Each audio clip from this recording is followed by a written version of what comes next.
Sit next to my buddy Kev. I don't see him like that. I'm gonna do that. Come on in. Come by here, This podcast was sponsored by Yak Attack. YakAttack.us.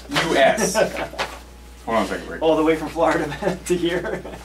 Hold on a second. Sorry. Yak Attack is the leader in the kayak fishing industry, specialized in kayak rigging solutions. What's that? Raise your hand. Raise your hand. No, it's he's starting off. He's already starting off on what we're going to talk about the night before the show starts off, right? I learned that lesson. Yeah, you did good. You did too. Yeah. As kayak anglers themselves, Yak Attack is integrated in the kayak fishing community and acutely aware of what the sport needs. When you think of something that you need in kayak, whether it be a rod holder or some kind of mount, they can manufacture it, and they have made pretty much the kayak rigging solutions for kayak fishing. So it all starts off with gear track or the Monty mount. The gear track comes in different sizes and colors. The screw ball is the piece that connects to the gear track that everything attaches to. A variety of rod holders, camera mounts for still cameras and GoPros, light poles with the day flags, and the poles fold into the flag, which turns into a little bag. Fish finder mounts, black pack crate system, which is awesome. You can attach everything to it. It's got a rigging already attached to it and holes to do so. And they also have a white version of it, the white black pack, or the black white pack. It's the pack. And all this stuff is made in the USA.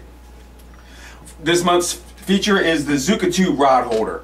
It is one of the most secure and versatile rod holders on the market. You've seen that. I have one. You have one, absolutely. Yep. It is what the thing is basically it's a rod holder, and it's reversible to do any kind of rod, spinning, fly, or bait caster, or conventional or bait caster. Yep. And you can use it for your stakeout pole. Stakeout pole. But the thing is also that it locks in. Right. So when your spinning rod, you can put it in and turn it, and it locks in. Also, your bait caster, the trigger, has a hole in there and it locks into it, so it doesn't get I got one. I put it on the front, so when I'm standing in sight casting, I put the rod so I can just kind of push pull around. I can just reach down quietly and grab it. I like it. Yep, it's very nice. It. I was using one on my Predator the same way when I was instead of laying the rod down, bam, bam, and that. Exactly, that's why I like it. So the that I can just slide it in quietly and pull it out. Yep, and deal with everything. Yep. And also, like you said, the stakeout pole, the park and pole stakeout pole. Right. You can always. I was thinking about that today. I was thinking about the show, and I was thinking about the commercial coming in. I was like, the stakeout pole. I don't use one a lot personally because usually I'm in deeper water. Sure. Then I can use and usually have to use an anchor, but.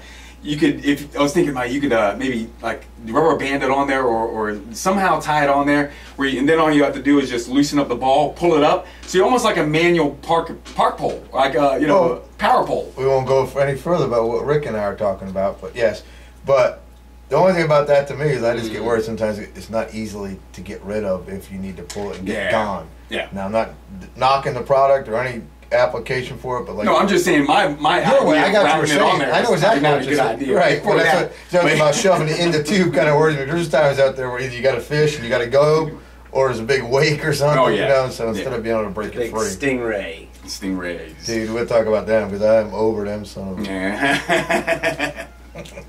Yeah, it's summertime, so it's the calendar year of the ray, I think. So that is the Zuka 2 rod holder, and that is all at Yak Attack and YakAttack.us. All right, Rick over there scrambling papers. Come on in here. Go to the head of the class. What's up? What is that? Tall vodka and cranberry. We all in here? Do I need to get? I think we're good. Yeah, we set it up. Yeah. All right, it's podcast number 25. It is July 28, 2014, and we got Mark Lozier from First Landing Kayak Fishing Services, and the website is firstlandingyakfish.com. It's 1ST landingyakfish.com. And we have Ric Burnley from Kayak Angler Magazine, and that is kayakanglermag.com. And we've got Lee. Live from my house. Lee's house. www. Here we are. Well, these guys just got back from Icast. We're going to get into that, but on fishing reports. We've all been fishing. It's summertime. We've all been out in the water. Rick and I went fishing. That's all the fishing I did. This week. You know the dang old weather, man. Oh, that was. You better not let me catch him out in public. The thing is, when you guys went, it like dropped. He bring the weather mojo.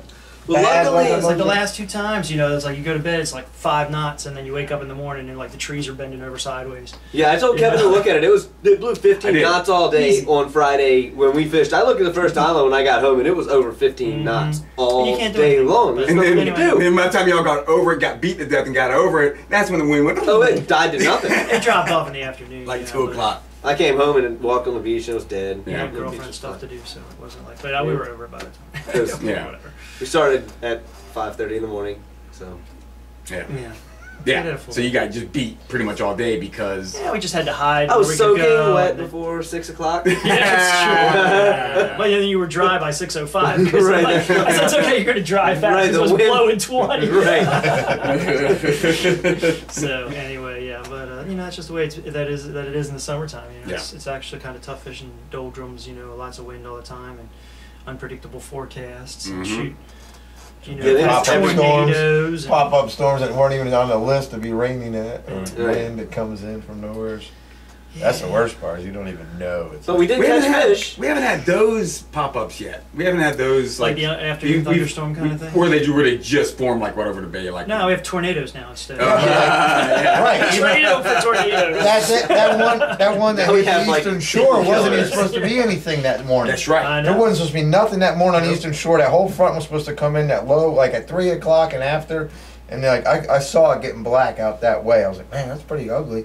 Next thing I know, I got people coming in the shop. Actually, we had a delivery truck driver that came over from the Eastern Shore. He said he barely made it across the bridge. It was like 8 o'clock in the morning. Yeah, it was like around 9 o'clock. That's what I'm saying. People were still sleeping in their campers and just getting up. I mean, you don't expect that powerful of a storm, especially around here that early in the morning. Or when you go cobia fishing and you're kayaking in the middle of the bay. Yeah, I definitely expected that. That's when that happened. That was a 9 o'clock thunderstorm, dude. No, that's right. Remember that? That's right. It's like 9 a.m. Kevin's texting me, dude, check the sky. And I'm like, that's a little cloudy. Next thing I know, I just hear, I'm like, when do we get thunderstorms at 9 a.m.? When Lozier's dumb butts all the way out in the middle of the bay looking for cobia in his kayak. I'm like, got your already anchored, got a chum thing going, you know, already established. Just all set up, you know. Already had a 1 skate on, you know. Got the deep, I'm ready to go. And then Getting warm. Let's go back in. And actually, the funny part, we'll change real quick, but the funny part of that story is, so we paddle all the way back, go past the pier, we land where we launched from. We go back out. We didn't go as far. Next day, I'm at the tackle shop working, and this couple comes in, and they were talking about kayaks. I was like, yeah, I fish from a kayak. Really? She's like, we were on the pier yesterday, and there's these 3 idiots in the thunderstorm. That's the exact word she said. They were paddling in with the thunder and lightning, and I was like, guilty. Yeah. You know? There's nobody else out there. I knew it was us 3. You know? Right. It's so funny. I was like, wow, that's really calling me out. These 3 idiots in the kayak out in the bay. I was like, ooh, ouch. So we caught fish. 1 of each. Fish. 1 of each. Yeah, the ones we caught were nice. A 22-inch sheep's head in the morning. All right. And then I had probably like 17 or 18-inch tog. Yeah. And then your triggerfish, that was The how big was triggerfish, that? 16, 17 inches, something like That's that. a It was good a one. nice, That's a it was good a one. nice That's a good triggerfish. one. Yeah, nice triggerfish. You forgot about being soaking wet and bounced to death. He's already dry. The sun, forgot about there was it. no way you can't. Oh, right. No way I wasn't dry. I was blow dry instantly. So that was all morning, and that was the first tide change that we got out there. You know, there was 6:40 tide change, and we got it, and we were there for it. Yeah. We tried to bounce around, try to fish some pilings, and that was just not gonna happen. Yeah. It's just, I mean, we did as much as we could. It was just, it's really hard. I mean, I get some bait stolen. Yeah. But it's hard. Yeah, It's also hard when you're trying to suspend for a sheep's head. No, It's I literally. don't think they like it when it's moving up. It's and down. on- Oh yeah, it's really wavy, and the thing's moving up Chase like it. 4 feet. We're Yeah, not chasing it. Like crabs don't do that. Right, man, this thing Well, goes- like when you're tog fishing, you're solid to the bottom. You can Yeah, absorb that's and right. move. It's hard to judge if you. There was, you're yeah. I moving. mean, if I use a 5.5-foot fishing rod for fishing like that. I can't Yeah, take you don't a have a lot. 4 or 5 foot wave. I don't have that much change. I use a short jigging rod for that. I prefer it. Yeah. Right. Well, plus you're usually fishing off a kayak for it anyway. Yeah. So. Yeah. The short rod allows me, like the way I like to anchor the shorter rod. I'm tighter to the piling. I don't have to be as far away. Yeah. Where it's banging on my boat, I prefer it more. Right. And And then I guess we went flounder fishing after that.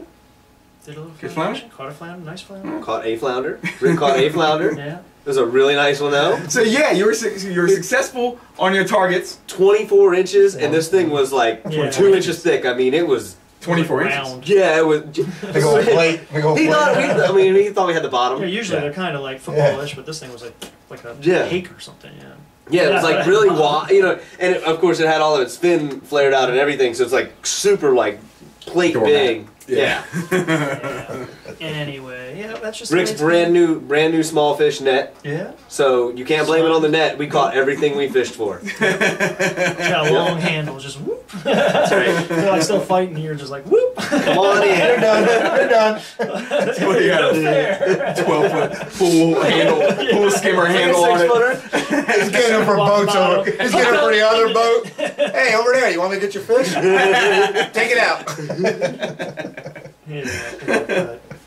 Yeah, it's just the way it's been. Just And the crab population doesn't seem to be as bad as No, I'm I seeing- mean, But it's not as people good as it should be. It's not as good as it should be, but we're seeing lots of crabs on top. But early in the year, we didn't see any. It was weird how fast summer hit, and maybe that's what it was. But now they're like normal up on top. Yeah, I'm seeing them too. And next Not time like 3 years ago when you were just crunching them with the bow because Right. they Yeah. couldn't get out of each other's way.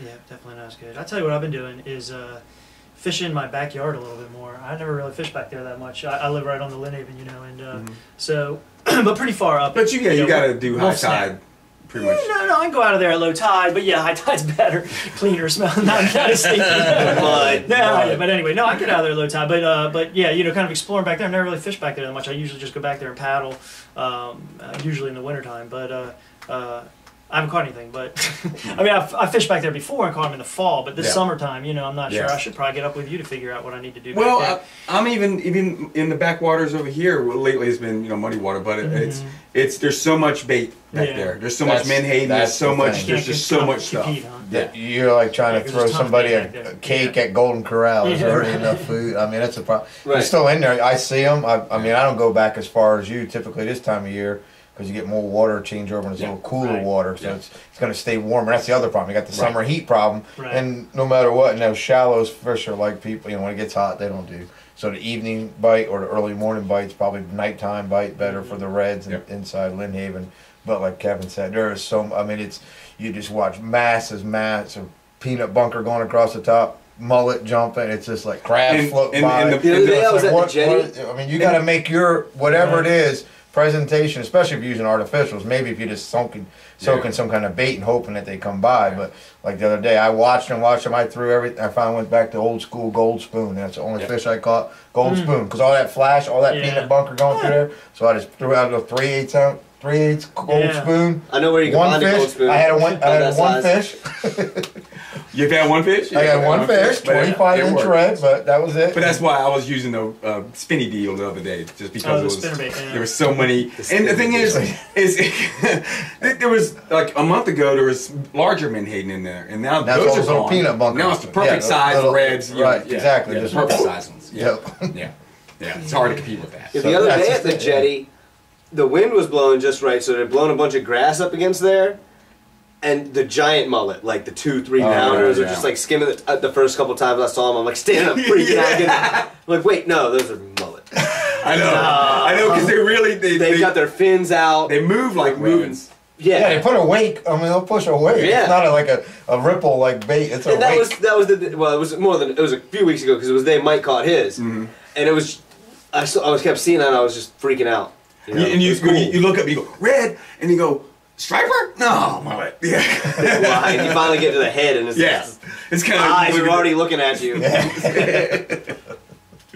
Yeah. Not just Big the knot hairstyle. heads too. You know what I mean? Just good for nothing. Good for bait. I don't carry Yeah, anything you big can't enough really- to cut those things That's what up. I'm saying, They yeah. don't make a good bait. They're just so big. Yeah, but Chunks. Yep, I just Shark hit the bait. bridge this week in spadefish and did some spadefish, and I got there a little late on the current, so I was a little mad. I got there and there was like, I'm going for one piling because they're all over the place, but I know. But there's one piling that I always know that I can go. So I go right there and start there. And of course, there's a boat on it. When I'm paddling 3 miles and there's a boat, I call him, paddle all you fucking out here. There's a boat on the goddamn island, you know. But of course, he moves because My piling. My piling. Jerry said that. My piling. And well, he moved. Cut the rope. Well, and then I was late on the current too. I think I misread the current chart. Well, the current chart later. that we're looking at is not exactly where it has been. The current chart that we're looking at is only 3/4 of a mile inside the bay. Yeah, you said something. So I might have hit the wrong link on that. It's 3/4. Actually, it's 3/4 of a mile on Latimer off of Chicks Beach, right? And it should be off of Chicks Beach. No, it's Chesapeake. off. Not Chesapeake Beach. No, it's off. What is the shoal out there? Thimble Shoal. Okay. So you got a 3/4 of a mile. Like you're I've out got at it. the mouth of the bay. Basically, that's why next month it's showing some 2.5 knot. Okay, current. then I'm going to change that then because it must. Yeah, I think I've that's had what it the is, wrong- man. I think the that's wrong what it link on is. there. Okay. The tides are actually a little earlier than what your Yeah. chart is saying. And that's what happened to me. I went out and I was like, I looked at that the other day. I meant to call you, but I didn't. But yeah, I think that's Yeah. what it is. It's 3/4 of nautical miles. Because I think I did I one. can look it up right now. I think what I did was I tried to do one. I think there's one basically the small boat channel Right. area, like a mile Yes. or a half a mile out or something from Chesapeake Beach, and that's Yeah. what I did. I have one, but then I was trying to do one also for the first island itself, so it was closer out. And I was thinking the Thimble Shoals, it was a half mile off of the island. I thought that's where the placement was. So it is more towards the channel. I think it's more reading the channel current. Would or would not Thimble Shoals will be more towards the Thimble Shoal Lighthouse? Is that what they're considering Thimble Shoal? That's Thimble Shoals. So that's a good That little. would, and that would be that's a coming good- out. That would be that's a getting good coming direct- out of the yeah. river. Yeah, And- that's Yeah. current. That's That's more a good- that's middle a of good Yeah, click. not That's a good- 170 or 3/4 of a mile nautical mile Thimble Shoal west. west of Yeah. Thimble Shoal. Okay, yeah. So I got to change that because that's showing, yeah. Chesapeake What- Bay good. entrance. Okay, that's more. entrance. Yeah, it's, That's more entrance. yeah. All right, so I'll change That's up that. because inside, that right was- inside of the wreck there, probably. Yeah, that one's Yeah, there's kind of one hard to small boat navigate channel, through there too. Small boat channel, and then there's a tide at the first island, but then the next current one is at the just north of the second island. That's what It should be one south of that though, right? yes, and then there's the one that's at the small boat channel. Yeah. Yeah. See, that's what I was using originally, but I was trying to get more one out towards the island a little bit more. The next one's at the second, at least on here, and I believe it's the same as what you get, on on this Navionics Yeah. app. It's the same, information. Yeah, the same. It's current. Tide Same. stations. Yeah. Yeah. But yeah, I got out there, so I was like, damn it, the current's already moving. And it's already windy too, so the current's, and it's one of those current that it was. Did you get one fish like these I champs? caught like 8 fish. Oh, okay. Yeah. You really shot it one. But it was small one. All right, a good one, and it takes a while for those big ones to get activated or something when they get used to that depth or whatever. I don't know what it is, but and then I lost 2 that I didn't see, so that was good. Those were probably the 18s. I caught Right. 14 inchers, but I think I hooked on at least 2 that were in that 16 to 18 inch range where they felt like because I never saw them. And one just peeled off. I was connected to the piling, couldn't get off because of the current and the wind fast enough, and boom, he went around and around again, and I couldn't even get loose. That's it. And the other one I yanked off. I was trying to stop him. Yep. And I've been trying to call you because you live right there. I'm just trying to see if you have a day off and It's get like out if there. I have a day off. I know. That's why I always keep checking. Oh, I know. I appreciate it. Especially yeah. if I see your truck there, I'm like, yeah. Always seems like something. Been busy. Then getting back from 10 days in Florida. Have to catch back up on all that. Yeah, you guys So get you a basic vacation. Yeah, we had like 4 days before Icast. So Chris and I, we took the long way too. Like we left our house, said we should have made it. We had a house in St. Augustine. We should have made it by like 5. We got there at like 1 o'clock in the morning. We went to Charleston, South Carolina, and then we're on 17 going back towards 95, and it's like Savannah, X amount of miles. I looked at her. She's like, "We ain't got nothing to do tomorrow." Straight down 17, down the coast. Got to Savannah, which was really nice because it was like right at sunset. I've never been to Savannah. yeah. So if you've never been to, so it was really cool. And it was right at sunset down there at the Riverwalk and all. So, everything was just starting to happen down there. All the little bands and, everything was showing up, and toured around, did a little walking tour, all the old graveyards and, historical stuff. So that was cool. But 1 o'clock in the morning wasn't the greatest idea when you finally rolled in, you know. They were checking into this house we'd never been before, you know, and we're like, is this the right place? It's all pitch black, you know. I'll go upstairs with the key and stick it in the door. If it works, or there's a shotgun racking up to the side. One of the two things is going to happen, you know. So, I have to say hi to Chrissy. She's telling me, that's Scott, the guy, my friend that told me about the lighting that one night we were on. Anyway, his girlfriend's watching right now. You just had to butt in for a shout out. Hi, Chrissy. All right, continue. No, that was it. Yeah, so we did have a few days of a vacation before Icast, and then we headed back here at the end of Icast. Well, actually, we spent the night in St. Augustine because we still had the house left. Yeah, you had a couple of days to get back to. Yeah. You fished? No, this is the first time we went to Florida and didn't fit. We didn't bring it, but it was nice because finally there was like no structure, no key. Right. It was nice to had all these people that are down there, you know, like offering, let's go while you're down here, and Chris and I. And plus, if you remember, she's got over that black widow bite on her knee. Ah. Yeah, so she was still not supposed to be out in the sun and all that. Damn, how'd she walk around and she just...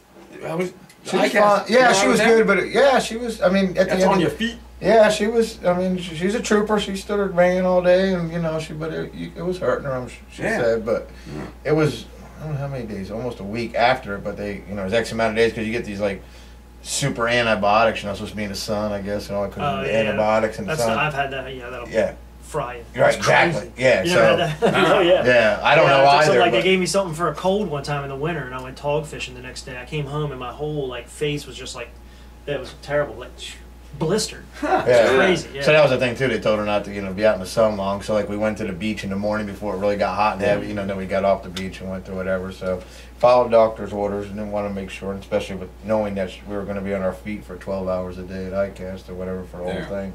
So yeah. So and it's how many 12 days? Hours. How many days is that? Well, for Icast for us, it's the exhibitors 3, right? Wednesday, Thursday, Friday.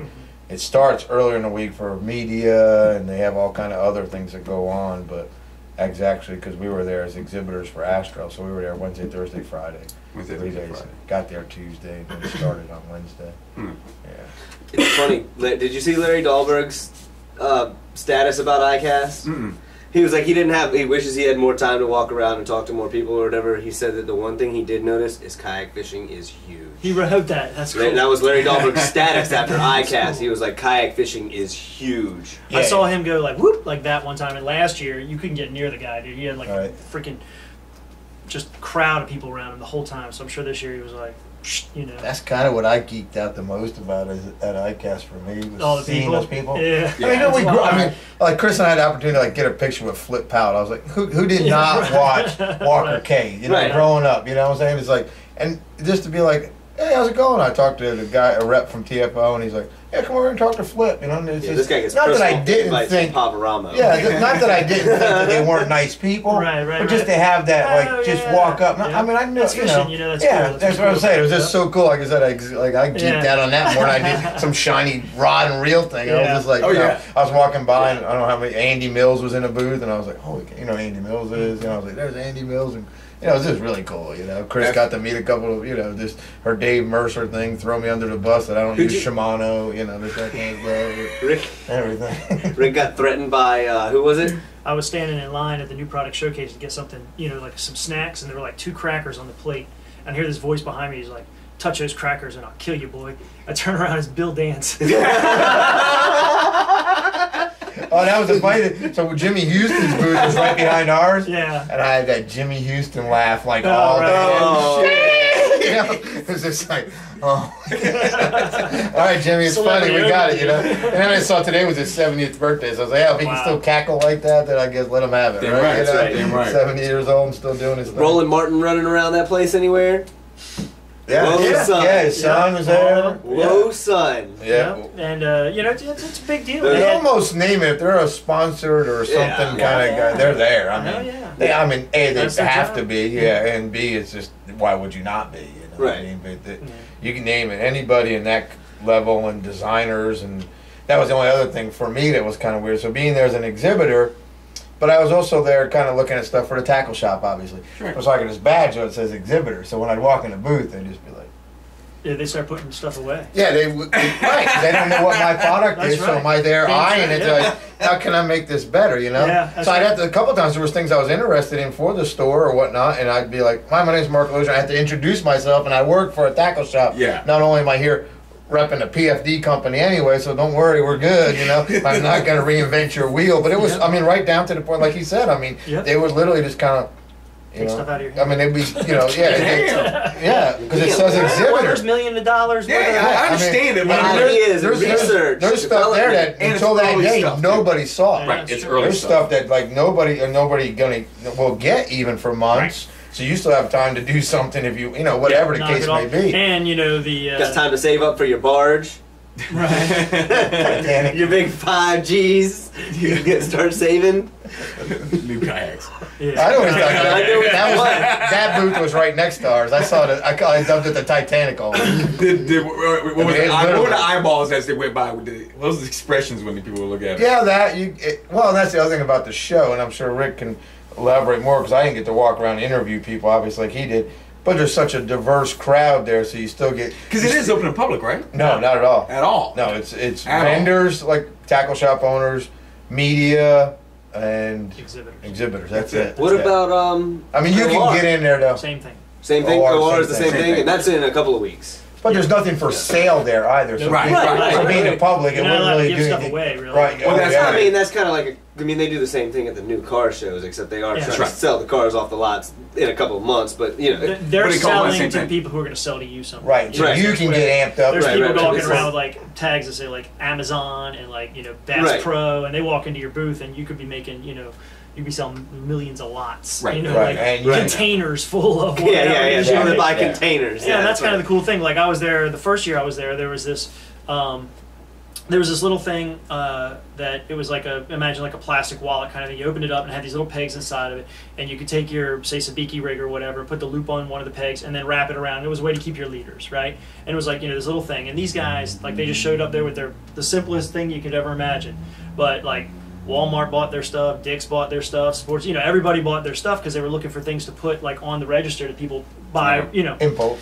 You're right, and they were like not instant millionaires, I doubt, but Right. boom, Yeah. Yeah, they were doing their life like was that. made. That they was were it. doing containers. Yeah, on that. yeah. Yeah, they were. And then doing I saw them there containers. this year, and they had like a double booth. It's still the same stuff, but obviously still around. Yeah, some it was able to schools. It's grow. neat to see stuff, hit the market and take off like that, and people's kind of like. Have you ever been to a Big Rock show like that? I haven't. The tackle shows. no. Yeah. So that's what I kind of equated that to, and not to downplay it either. But I've been to Big Like Rock. a Henry's or something. Henry's, like that. exactly. That's what Big Rock is. Henry's, same thing. So it's like that on steroids. Yeah. So like where Penn's booth was this big, now at Icast it's this big. You know what I'm saying? It's everything's I mean, there's little houses built in there. I mean, Yeah, Costa Del Mar is like Costa had a two-story house. I saw that. Well, I saw mean- some pictures. Of course, everybody may post some pictures about it. And Ocean Kayak, the guys were doing live streaming, Right. walking around. Yeah, there's a That lot of was that cool done. as shit Yeah, because yeah, it was exactly. able to There's a lot of see- those. yeah. Tackle Direct Yeah. had that going on. 'Cause Yeah. we had interviews go on at our booth where they. I'm come sure and the drones. step back. Did anybody crash their drones into each other?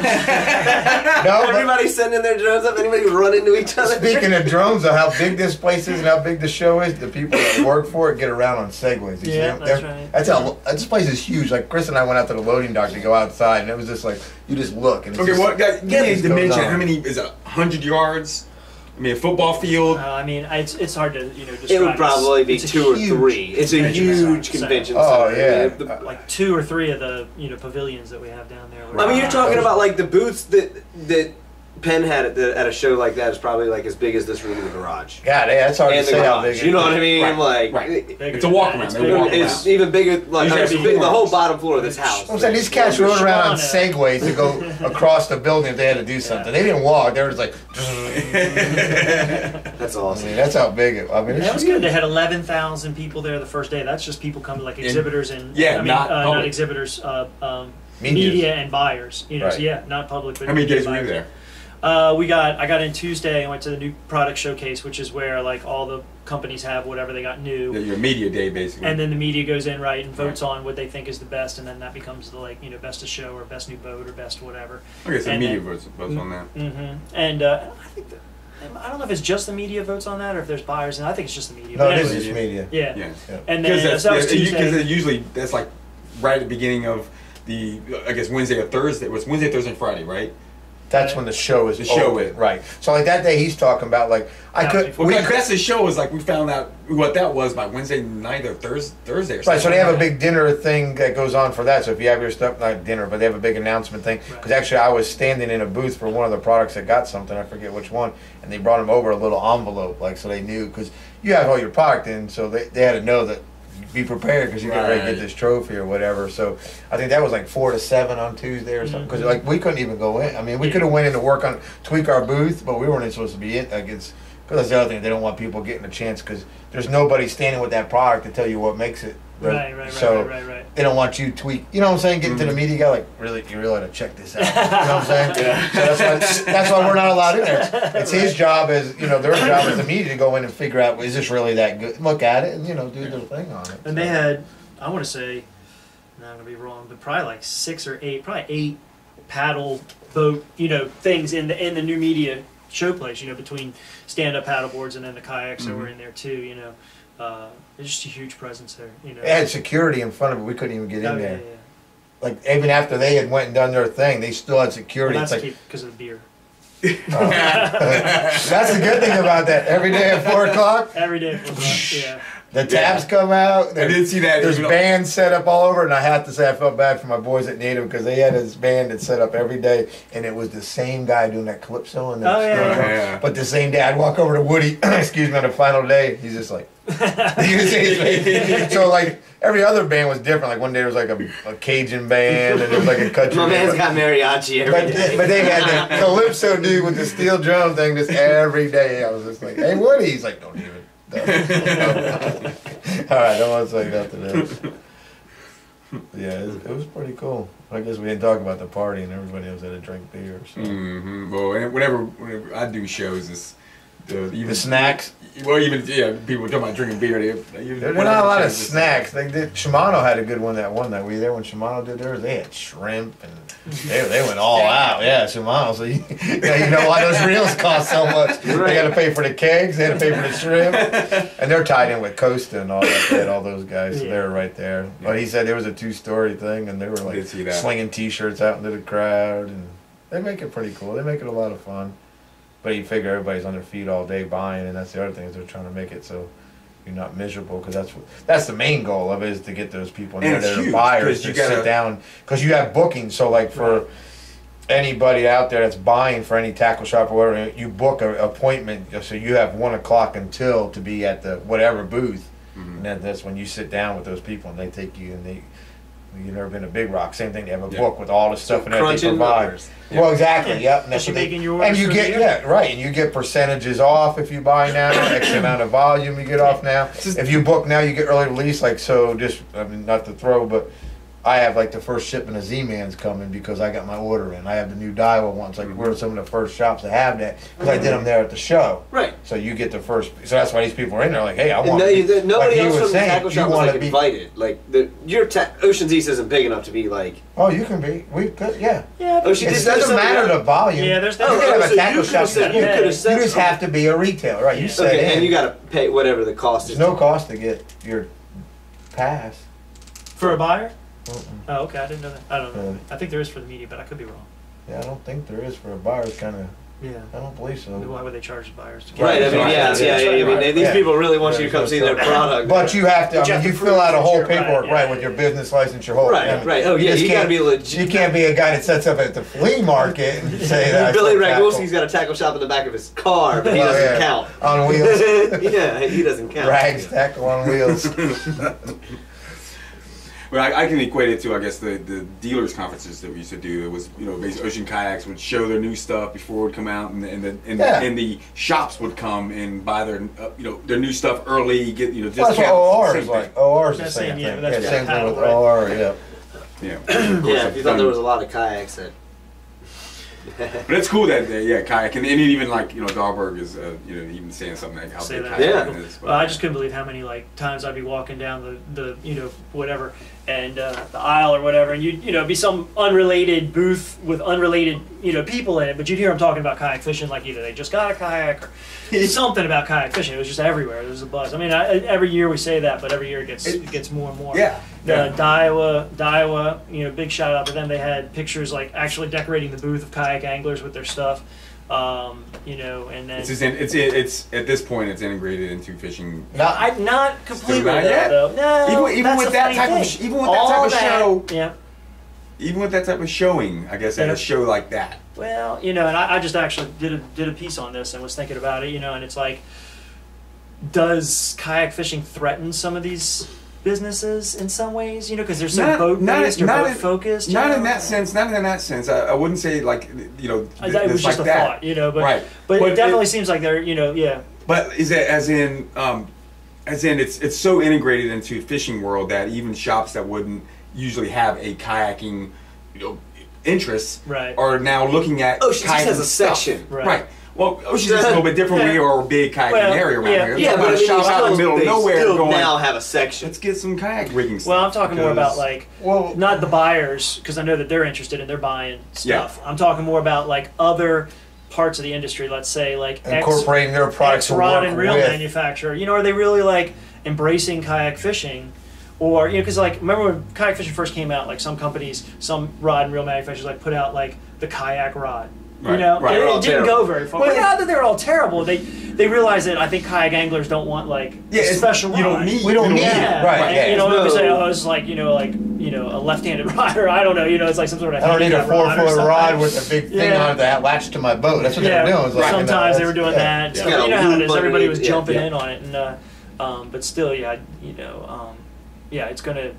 They're not gonna be able to ignore it. I guess my point is that in the integration is in like Daiwa having pictures of kayaking fishing within. What about the What about the big lure companies?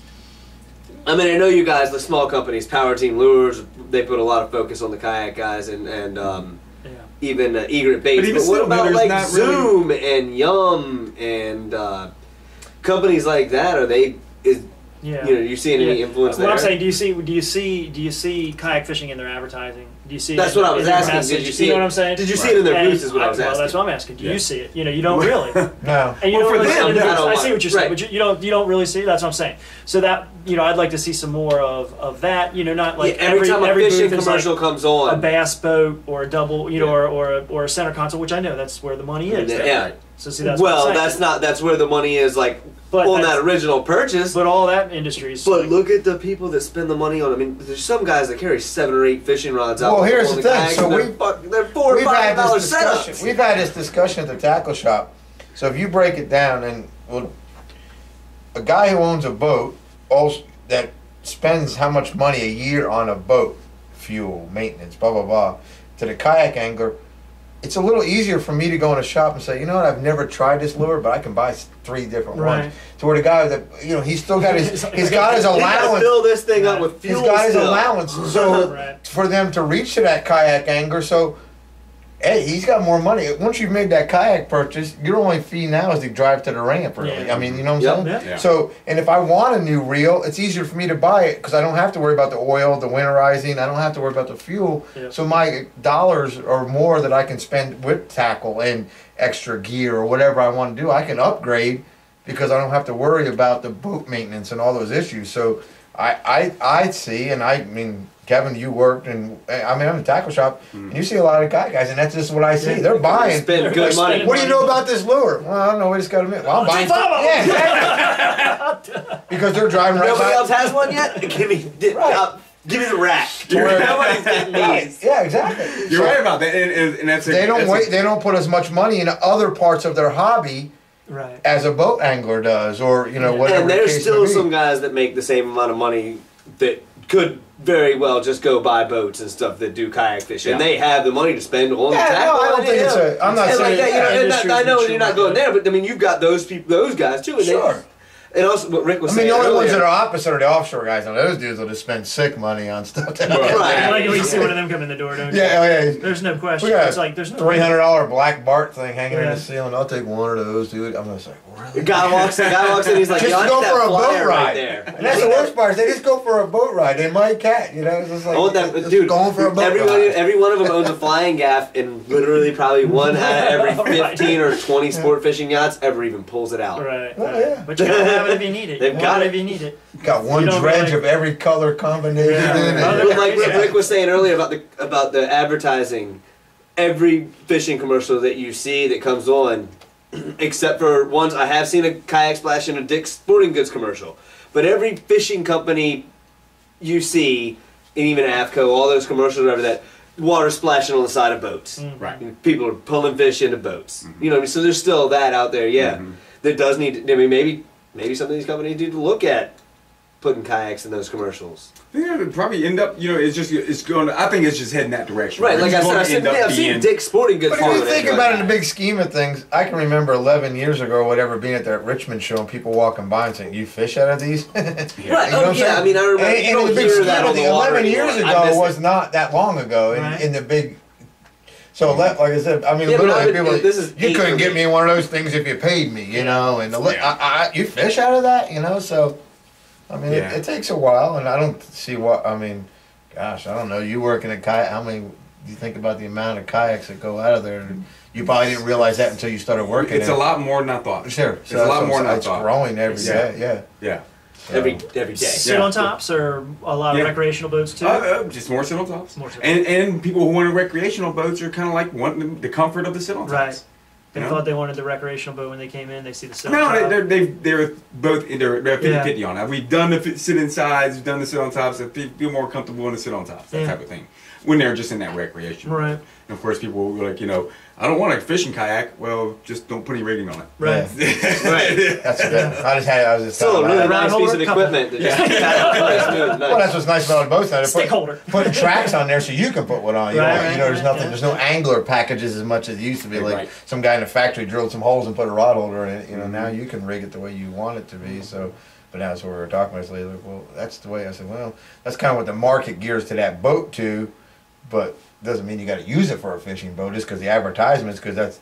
Yep. We don't get a lot of people buying a kayak because they want to go paddle. You know, they buy a fishing kayak, because they want to go Go fish fishing, out of it. sure, You know, sure. so it's not like you don't see as many ads. But I think there's a lot. There was quite a bit more than I even thought, though. The different kayak companies, the different.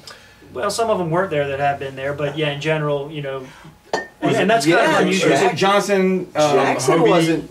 Jackson Jackson wasn't there. I Was talked, there? I talked to Drew. So yeah, those. Oh, were they there? No, Drew was there. I The talked guys to were Jim there. were there. Yeah. And Drew was there. I talked. Yeah, to him. yeah. Some of the salmon showed up. It was Johnson Outdoors, there's Ocean Kayak in Old Town, and Hobie and Wilderness, Native. Native was there. Yeah. Okay. Feel free. That's I mean, right. all of them. All the But big you were there ones. with And I was there with Viking. Astro. Yeah. Chris and I were with Astro. Okay, so that's 4 kayaks. That new Yeah, then- Viking was there. Gear's always Viking. there. Viking kayaks, yeah, that's the new from New Zealand. New Zealand. Oh, okay. I was thinking Viking. Wasn't there a Viking offshore boat? That is it, yeah. Yeah. The same company? No. Oh. Oh, No. Viking offshore Yachts. boats. He's talking about Viking yachts, Viking yes. yachts. Yeah, but no, this is an New Jersey, offshore right. kayak. This is a This is surfing. yeah. Right? Yeah, Surfing. New Zealand. It's more like the old school Prowler, 15. Oh, okay. But it The is, front of yeah. it, It's, Rick sent me a picture of the front of it, and it's, it it's looks pretty badass. Yeah, I think it'll be interesting to check out. I've been seeing. I saw some stuff that was supposed to be looking like it, but I don't know. I'm not sure if I've seen this one exactly. Diablo. Diablos. Diablo. Oh, yeah? really? They got a new Except- boat. They got a new boat. Yeah. Okay, so there's a lot more than I thought. I thought there was just like No, no Malibu. I've seen all of it. Yeah. But yeah, and that's kind of interesting too because, there's a paddle sports industry kind of that's now participating in this tackle industry. You know what I'm saying? Like, it's kind of cross-pollination now, and they're bringing their fishing, I guess because they're selling their fishing kayaks to the same people who are selling tackle and stuff like I that. talked to Woody about that. He said they're not doing OR Yeah, they're not, right? That's right. I talked to because this is their market, fishing. Yep. That's what the native brand is. It's a fishing it's not kayak. paddle sports. It's OR not is paddle sports. Right. We have Liquid Logic line that we do the play boats and the Yeah. whitewater boats. That would be an OR thing. Mhm. But they've been taking the fishing side of the company there. It's like, Yeah. we're trying to reach the fishermen. We're not trying to reach, at the outdoor show. It's for all the outdoors things. Mhm. But Right. just take the product that's for fishing to a fishing show. Yeah.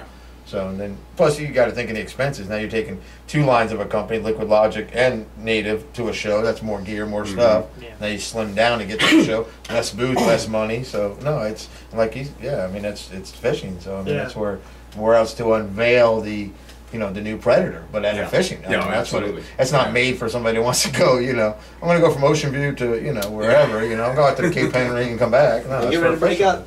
They're gonna have the breakthrough for Jim Salmon's boat is gonna be an OR. That's right. The breakthrough. Yeah. That's right. They didn't because it wasn't at the. They weren't at the show. Yeah, and then the Predator win in Best in Show this year. Now that's like best new product in all the entire that's industry. pretty badass. Out of the entire. And last year, the Predator. The whole show. Yeah, everything. Wow. Yeah. And then last year, the Predator won Best Boat. And then the year before that, the Hobie PA-14 won Best Boat and Best in Show. So that's 2 Best in Shows out of 3 years, and 3. So that's pretty impressive as well. It gets a lot of attention. That Predator, it's weird because when that boat first came out, I was looking at it going, "What the fuck is that thing?" It's just weird looking as as we're used to fishing Predators or prowlers and tridents and stuff like that. It just looked weird, and then how functional it is though. I mean, it's cool. It's a good boat, and then with the drive in it. I was kind of hoping for some kind of pedal drive, just personally, because I think that's needed. But I don't know what you could come up with at this point because you got the propel drive, which is a pedal, your actual bicycle pedal with a prop, and you can reverse them back, and then you got the fins. I don't know what other kind of design, unless you put a big screw on it. Right. Like old style. Yeah, I don't know how. We're gonna prop out the back. We had some guy send us this. There was. What was this thing? He sent me this video. Yeah, what is that? It's like some crazy people are coming up with stuff. I've seen it. Yeah, I can't think of it either. I did see the other. So while we're on Icast, Brian Vincent wants to know, besides Captain Wild Will from Folly, what impressed you two the most at Icast? Like a product, company, a person. That was the guy that worked. What was most impressive? Just real quick. So Wild Bill's the guy who worked in our booth. He was from Charleston. Anyway. Now I'm just gonna have a drink and go back to the room. So we leave at like 12 or whatever, and Chris is like, they ain't going back. Like they come down for the hotel breakfast at 6, look like death, The time we met this guy in the parking lot at 3 that had a case of beer, so we sat out there, And this guy came by in a rickshaw, and we got a beer from him, It's just like every day, because the 2 guys, I'm sorry to change something, but the 2 guys we were with were whitewater guys, Right. And they're just like the most laid back, like they were setting the booth up Tuesday at 2 o'clock in the afternoon. I'm like, really, guys? Like, yeah, we just got here, like they're like surfer kind of, like whatever, we set the booth up and let's go get something to drink. I was like, do you understand? You're at the world's largest tackle show, dude. Like, it's cool, and that's what they were all day. You interviewed Brian, you talked to Brian, I think. I mean, that's just they're laid back, and that was what made it fun too, because they're just laid back. It's like there's no. We're here, because you're not selling so much. As well, you are trying to sell, but it's just that's they're here. So but you're also it's not like the. No, you're not the pushy car salesman, white shoes, and You can't shove a kayak on somebody that's looking to buy spinnerbaits. There were. I want to say there's only 2 PFD companies there. I know Mustang and you guys, and maybe 1 or 2 others, but still, there's nobody really targeting the angling market with personal flotation devices. Certainly not when you go to OR, which is 1,000 PFDs, because all the paddlers wear them. Yeah. Well, you have to have it with the boat, basically. So I mean, they just wear it. They're just that's just part of the especially if you're whitewater, but even sea kayakers. I mean, But anyhow, so that was really cool to see too. That part of the. I'm trying to think of Brian's questions. I think the most impressed you the most. Oh gosh, I don't know. It's just I think the thing that impressed me the most again was that 11,000 people showing up. The first day. That's just a good sign. For 300 more booths this year than they had last year. Is that right? Wow. See that kind of stuff is just it's impressive for the industry, which has been on its heels for a while. So that's a good sign of all things, I think. But as far as products. And stuff like that. Before you say it's been on its heels for a while, and you're right because of just inflation, basically. The economy. And that's the other thing, but that's a good sign for the economy too. Fishing and boating, and but all also that people are still going to want to fish. They still want the recreation. We said that in the tackle shop all the time. Like, at least you can get away from. World's kind of messy. I can go sit on a pier, or I can go out in a kayak, or whatever. I can get away for a little while. So I think people are always going to do their hobbies like that. If they're not overly expensive, when I was, camping with Dasha, and this was like right after the big, meltdown or whatever, they had a little fish pond there, and they had this, little, not even a tackle shop, but anyway, the little camp store, whatever. Man, people were coming out of there with like 2 rods in their hands each. Come on, we're fishing. They have no money to do anything else, but they can go out there and sit and soak Forget some worms. about what's going on. Whatever, they can go camping, they can go fishing. So I think I'm hoping that it's on its up. Everybody was talking about the straight cast reel. Did you see this thing? No. Did you get to see it? That was the other problem. I didn't get to go That's true, and he's not showing you this one. Yeah, and that's also the thing is like he's working a booth, and you're actually your job is. Chris and I would go like an hour before it opened to walk around, but then there's nobody in the booth to talk to. But at least we could kind of see things. Because once the show was on, you were just like kind of tied to it. But this thing, the guy's been working on it, of course, for years. He's got all these prototypes. But it's basically like, imagine what a spinning reel looks like, right? The spool of the spinning reel will actually flip sideways. So now the line comes off it like a bait caster. And you can cast it like a bait caster. Well, not upside down, but you would still hold it like the spinning rod. But, cast it so the line comes straight off the spool. Or you could flip a button and the whole spool spins like a spinning reel. And you can cast it like a spinning reel. You have to thumb it? Or how do you? No, it's got like an internal braking and all that stuff to it. Yeah. So what kind of rod did he have it on? Like a micro guide rod? He didn't have it on anything. That what I saw, they had a video. You can of course see it. It's called Straight Cast. Google that, and that has some videos on it and stuff like that. But another one of those products. Will it make it or will it not, or will somebody buy it out? It almost sounds like it's. But that's what everybody was talking about. Exactly. Well, that's what I was saying. Like, but why? Because really. Right. What's the point? Well, hold on. We have a question about that. Yeah.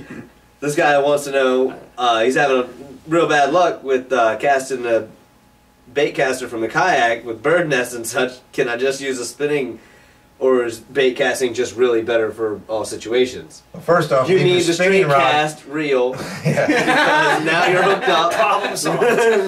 Leave your spinning rod at home. Tell him first off, leave your spinning rod at home. I have big trouble with spinning rods unless I'm working topwater lures. I use one spinning rod for light tackle when I'm punching into the wind or I'm just trying to flip catch something.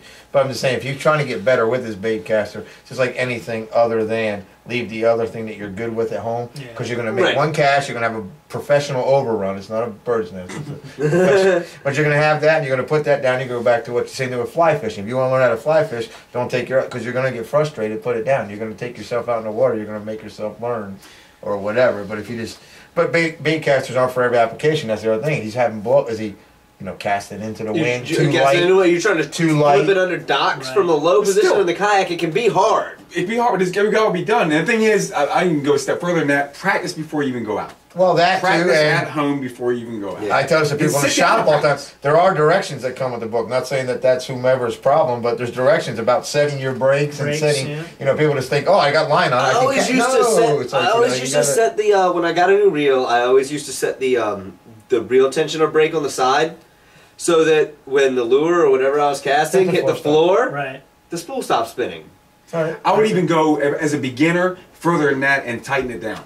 Yeah. So you're going work your way out of it. Work your way out of it. So my dad taught me. But also it depends on the reel. Or you just get one of those computerized ones that has the. Have you seen those things? Digigears. Yeah. Has the automatic computerized. They're breaking it out. How much now. is that shit? $20,000. Yes. How many would you like? You get a spinning cast thing, aren't you? You get a spinning cast. But no, I use a spinning reel just because, like you're saying, I can cast a light lure in the wind and stuff like that. But in general, I think a bait caster is probably more, is better in a kayak because you can, for one thing, when you're sitting in the kayak, you can set it down and it sits with the reel up and now, out off the deck. Whereas when I'm sitting my spinning rod down, it's all cockeyed inside. And also fighting a fish, you lose. You're more in contact with your lure or whatever it is too, because you don't have that. Yeah, more control on the cast and longer casts and blah blah blah. The list people think spinning rods throw further. They do not. No, they do not throw further. You lose a lot of energy, and that's why I was asking. Because now with the new micro, did you see right. Did you see the new Daiwa rod with the graphite guides? I don't think I saw that. You can step on these things. But if you ding it. It only comes on the $550 Steez rod. Yeah. But these things, so just trying to lighten rods, because these guys, these bass fishermen in these tournaments are making 7,000 casts in a day or whatever. The number, what I'm saying. So if I was like, holy cow, dude, like our paddles. They got guides on their rods. So it's just like, You know, it's windy, you might lose your rod. You know? But have a heavy reel, the whole thing doesn't work. Yeah, so. I mean, guys are changing like the handles on their reels to carbon fiber and stuff like that. I mean, I don't know. That's what I'm saying. For those professional guys, that's just casting. I guess I could see it. I don't know, but you think about it like we always tell people that in the weight of the paddles. Dude, if you can spend the money, get the most highest, the best paddle you can afford. I'm using split grips and no cork having, just naked rods. It's way lighter. Fucking way lighter. And more sensitive as well. Sure. Yeah, because you got the through to blank, now you got the split butts, you got you can feel things. But that was something. I was just trying to think of other things. That was pretty cool. I've never seen. I mean, eyes have always. Whoever had the recoil ones at one time, but they were still a metal eye, they just bent down. They just bent and bounced back up. But this is like carbon, so they're just making it lighter than, that was like, wow, the technology into doing something like that must be. Oh, and I don't use any spinning reels, spinning rods anymore. Yeah. Kenny used to call them fairy wands at the shop. Yeah. Fairy wands. Spinning reels. Fairy wands. That's a bass man. That's a bass man. Those bass guys, you don't see. Efficient. Yeah, well, they do for the little, what do they call that little gay thing that they use, the drop shot baits and stuff. Oh, yeah, you spin it right. Oh, Kenny, I hope you're watching. Your little gay things. Yeah, real cute. A modified bottom rig with a lure on it. You'd like I'd like to see now. I'll tell you where the spinning rod comes into hand, bass guy. 500-pound bluefin tuna. You're not going to see them casting conventionals to those things. They cast spinning rods to those things. Oh, and they get like a 9-foot rod, and they wing that, topwater popper, and they want a spinning rod because when you fight with a spinning rod, you're fighting a 400- or 500-pound fish. The power of the rod is going straight down. You're holding your hand like this. It's a lot easier than if you're fighting with a conventional and you've got your arm twisted like this the whole time, and it kills your forearms. Kind of like the surf thing with the guys at the surf, the big surf guys. They always like that butt, the grip to be right there. So but I'm saying when you got a 400-pound fish pulling straight down, you're locked in. Yeah, you don't want your forearms not stretched out, not curled up the whole time you're fighting the fish. If you ever fight a fish like that, that's the first thing that gets tired. Is not your cranking arm, but your forearm. I usually shake mine out. Your fighting arm. So with the spinning rods, they can apply 40 pounds of drag to these fish, and just and they literally sit in the corner of the boat with their feet wedged. But that's some of the videos. I mean, you see them like wedged in the corner of the boat with their. It's just the rods are I've just. seen the rods break and whack people in the face and freaking break their nose. Yeah. The reason why I quit. It hasn't happened to you yet, Mr. Happy. No, we really gotta watch out. But so that is one place that spinning rods to take. And cobia fishing, all we do is use spinning rods for cobia fishing. You got a spinning rod for cobia fishing. Yeah. My little cobia I caught for your boat, I'm through with my bait caster. Yeah. But you got more like you were saying, you can pitch and you can cast into the wind easier. I can pitch my shit. I can pinch my conventionals. But obviously this guy asked the questions. Right. He's having trouble pitching his so he's probably like, conventionals, if you will. He's like, last time I asked those guys, I really didn't get an answer. The reason why I really went, when I first met you, I was still using spinning gear. Right. And you told me, you were like, you need to change over. You need to change over. So, and when I went on my tour, my Florida tour, that's where I got my first bait caster, because I was by myself. Nobody's gonna see me do this shit. And my first cast, boom, half the reel gone. Okay, cut all that shit out. Right. And then I learned it by the time I got back. 4 months later, I was getting proficient at it. So I remember at the jetty with you, and my first time I actually was casting around with your bait caster. I remember throwing it around in the rocks and was like looking over at you and seeing you notice that. But it was because and then also when I got back from that tour, I went to the HRBT and fought like 25 stripers in a row and wore myself out, give myself tendonitis because of this action. Because I'm not fighting a giant fish, I'm fighting little, and that action wore me out. So that's when I went to conventional, and this, it's a forearm. I mean, it's a bicep instead of a forearm. When you're fighting little rods with one thing for that same, I don't know if it's saltwater or freshwater. If you're gonna get a bait caster, I always recommend you step up and get the higher grade, the more salt water, because there's more places for salt water to get in than a bait caster than there is on a spinning reel. So I mean, there's like, well, you know that. Yeah. How many times has Don? We give him our bait casters, and he's like, I've got a pile. Yeah. I told him last time I came in, so I'm gonna go and give you a there's pile. So many with all the drag knobs, and especially that's why like the one that's lasted me the longest was the Coastal, because the main drag was inside the cap. So, you know, like most of your bait casters, that little dial on the outside, not the tension knob, but there's the one on the side. So that's every place that salt water can get in. You know, salt water, once it's in there, it's already working. It's like, so it's just going to town. So if he is trying to, I mean, it's always upgrade your bait cat. Like, not saying dumb down your spinning reels, but it's not as, if you take care, and maintenance, obviously, washing them off, doing all the good things, servicing them. Like I'm saying, that you're talking at the $130 range. Right, yeah, don't go crazy and buy, like, you know, don't get the $40 one and think that, you know, it's going to last you in the kayak if you're a saltwater guy, because you're going to have like 2 fishing trips and you're going to be angry. And you're going to start noticing it's locking up. So. Use braid on your bait casting reels? Yes, all. I don't think I have mono on anything anymore. Yeah. And that was another one that you pushed me on. Braid. Yeah. I used to hate it. Remember, I hated it when you... Remember Gulp? That was so funny. Yep, Gulp. You got Gulp because you were, I think the magazine, you got it like early before it even came out. Yeah, I interviewed the guys who you know, invented it kind of thing. You know, yeah, I mean, way early on. Yeah. And I remember we started using it, and you know, I was still using like squid and shit at that point. Right. There's the 2 extremes. Yeah, and then so then but it was dumb. I mean, it was so easy. All you just have a jig head. You I mean, even if it's just I went crack for fish. Dude, I went from using gudgeons at Rudy to using Gulp. Yeah. One day, a guy showed up using Gulp, man. It was when it first showed up. That was that first year I started saltwater fishing. After I caught the drum the fall before I started fishing.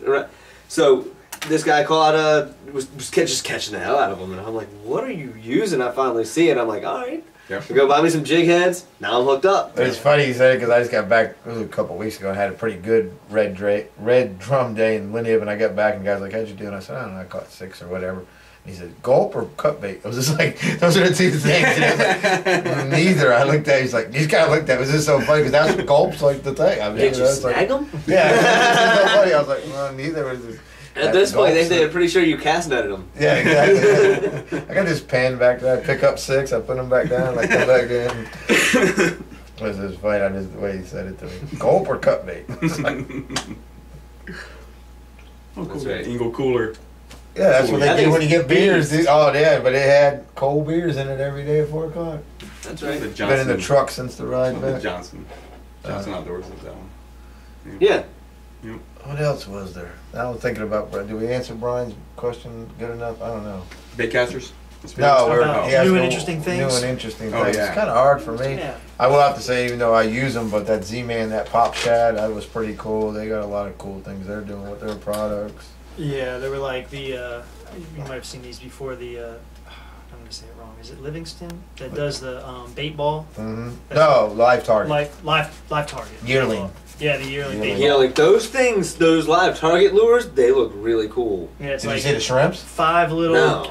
Oh, dude, you put some Old Bay on that shrimp. Was that the shrimp I saw? When it falls, the feet move. Yeah. Well, Savage has got a pretty good looking one, but Savage does good. Savage has a lot of action to it. But you go look when you get done with the Live Target shrimp. Like you look, I mean seriously, like I could put it on a plate and you'd be like, yeah. All right. The live target are hard baits too, right? They have a hard and a soft. Bait. The shrimp comes in a hard and a soft. Soft bait, and that yearling.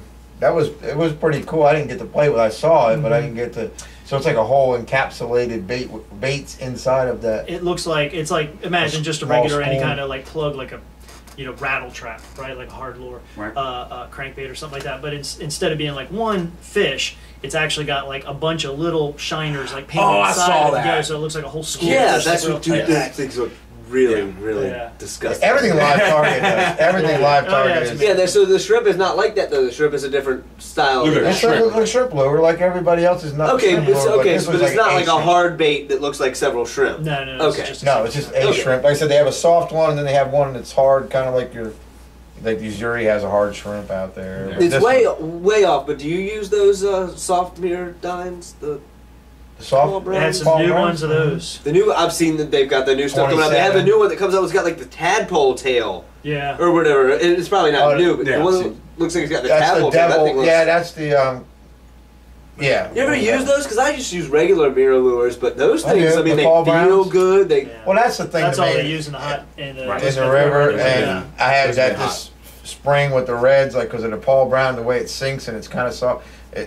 It's just me maybe overthinking it, but when they hit it, it's soft. So it's just if I get one more second because they hit it and they didn't feel hard, they felt soft. Right. Or set the hook. bounce off of it and you know, oh, it's soft. And we go back at it. Right. Yeah. You know, same thing with the because they Procure. miss. Yeah. I've seen them. I've watched them miss. Yeah, so I use a Procure a It's lot ain't for made the for same that, thing. right. If they hit it and they taste something, you know, like they didn't expect it to be a hard plastic, they expect it to be soft and taste like mullet because they thought it was a mullet or whatever the case. Yeah. So yeah, I use them a lot and they have good buoyancy, but yeah, like Rick was saying, they came out, they're larger size, the 27 now. So they're just matching the line of what they already had in their hard baits. Okay. Just doing them in the soft bait. Is on the that outside. it's soft on the outside of a hard bait? You can't Right. like crush it. You No, know what not I at mean? all. Right. But It's like you can plastic kind of- coated almost. It seems like. The fat boys, you can kind of manipulate the body so you can make Ah. the sink rate differently. Okay. So you All can right. do that, or kind of, So I used to do or stuff kind like of that break with the lead back a little strips. bit, so you can break the back. So when it's kind of moving, it gives it more of an erratic kind of. When I used to swim bass to it. fish, I used lead strips for stuff like that on. Yeah, we sell those little storm tuned yep. crankbaits and Yep. stuff. They have the little and nails. jerk baits Yep. with Little nails for plastics and your worms. nails to get your plastics to sink like yeah. different ways. Yeah, all kinds of stuff. Mm-hmm. I mean, I had all kinds of stuff. I'm not even sure if they make it anymore, but the guys that locally bass fish around here, one of the most successful lures I ever used, nobody ever buys, and that's that. It's the Zoom ringworm, but the short one. It's got the real short body and the super long tail because it comes in 2 different sizes, or it used to.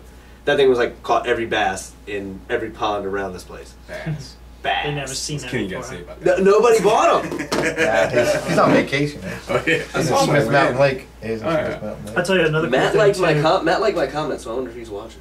Like Matt into watching this. You might be interested in, Kev, is JVC has some new, well, there's a bunch of new action cameras out. You know, like Shimano's got an action camera, and then there's the Wasp cam, and you can watch what's on the cam with your, it has a watch that you can watch what you're shooting. It looks similar to a GoPro. Mm-hmm. And JVC has something that looks similar to a GoPro 2 with an LCD screen on the side of it. But they also have like something that looks like just your regular old camcorder, but it floats and it's waterproof, and it's got a microphone that you zoom in and the microphone zooms in. Yeah, mine does that too. Yours- I think it does. I mean, that's Well, it common. sounds like it. Right. So, but I mean, Yeah. this is all waterproof and it floats. So it's basically looks like a It looks like your regular handy cam, but that you'd have it. Yeah. it itself is like a waterproof like our still Yeah. cameras. Because they Just like your Sony's, yeah, but Right. it's all Yeah, And I then think I saw JVC that. I has think I a saw small one something like the GoPro size, but it Yeah. doesn't have that big thing on the back that you can see everything you're doing too. Yeah, it's got like It's not as big as the JVC one GoPro is kind thing. of like this, and the screen's on the side, and yeah. But Yeah. So the camera companies and stuff like that are there. if there Yeah, I it has mean, anything you yeah. can buy in a tackle store, Right, I mean, Kicks, I'm sure Bass GoPro Pro. had like the old Oh, they had a GoPro. huge booth. And GoPro they had seems a like lot they of do it kayak big fishing stuff. everywhere they go. Yeah. Have you seen their promotional YouTube commercials? If Well, you there's some haven't, people submitted commercials. Yeah, there's some- do Yeah, GoPro's commercials are awesome. Speaking of that, though, like being surprised about cameras, I was surprised how much clothing stuff's there. Yeah, There's a lot more than I would have thought there would be. I mean, yeah, and then there's you get a lot of people that are making like custom shirts, or not custom, but yeah, more design, like these guys. They're full tie. They got some cool stuff. But I just didn't think that there'd be.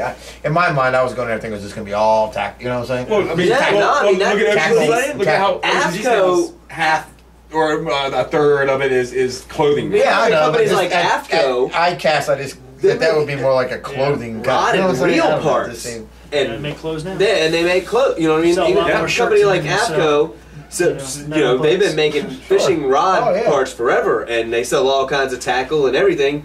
But their clothing market is bigger than any of it. Well, right now probably. their clothing market now has just jumped up because they were basically all the clothing was kind of in the Guy Harvey stuff, and now they're trying to move it over back They to got AFCO line, we have that, for the right. performance fishing gear. Yeah, they have. Like the new shirts are awesome. Dude, the new shirts. I love them. I mean, Once you told me that what the actual thumb part was, it was What'd you think it it's was? got a hole right So there. when you He's like, put- I don't know what it is. so when you I put don't know your what it's for. jacket on, your sleeve doesn't roll up. And then you took your thumb back out. Yeah. This asshole's taking his thumb right back out. Chris, like, sir, she loves it. Like, we'll be in a store looking for. She has these Yep. Reddington jackets with that thumb Well, thing. every time. I was wearing my Yeah, gloves. all the time. Yeah. I was wearing Well, gloves. Logic has those out now too Yep. with that thumb thing.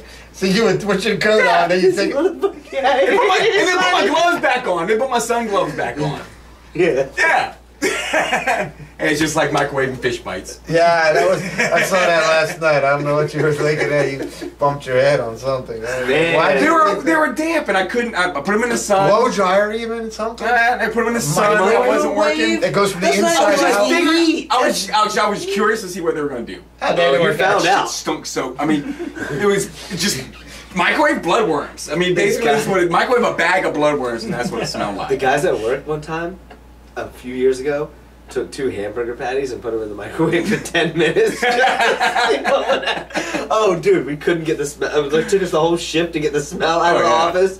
There was no, like, literally, we took the microwave out and threw it away. And, like, brought one from home and replaced it. I was a little worried about microwave smelling like that. I only put it in there for a couple seconds at a time. You can see I didn't burn them up that bad. I burned up the center of them. Oh, no. See, we turned. I tell you what, if you would have brought one in tonight and put it on the counter and said, guess what this is, I wouldn't have said it's a fish burger. That's the way that thing looked. Like It did not look like it was. pork crackers. Yeah, exactly. Yeah, it was like, I would have totally been like, apart from your truck, like they got like, I don't know, vacuum hose that got melted on the manifold or something. That was looking pretty gross, dude. I don't know. Yeah, Jay Kyle's definitely won the internet with that meme yesterday.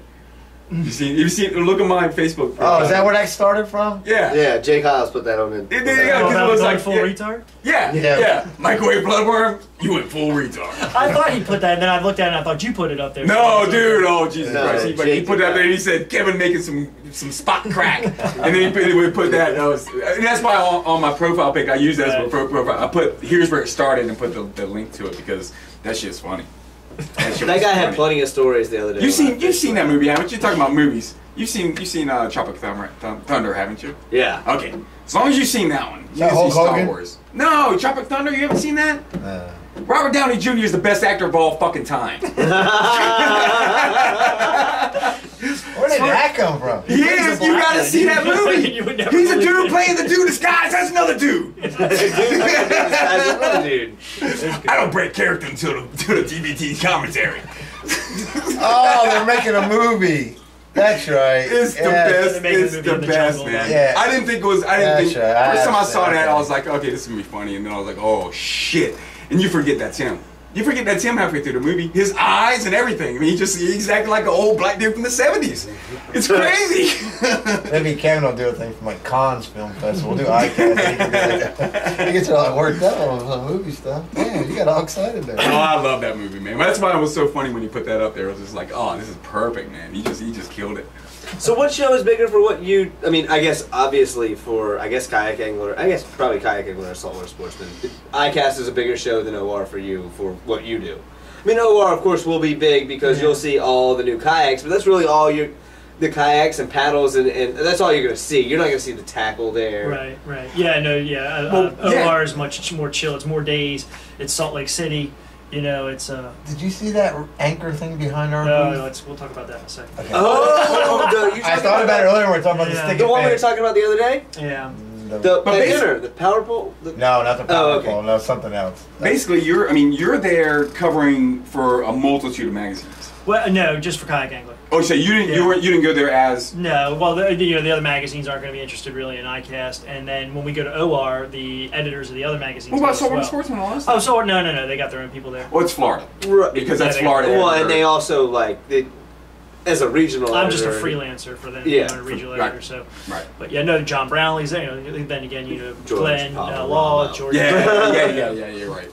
All those guys. But for Kayak Angler, yeah, you're. But I'm the dude. Yeah, Yeah. me and Ben from the web guy, and then Scott, our publisher down there. So. Oh, Ben went down there with you too? Yep. Yeah.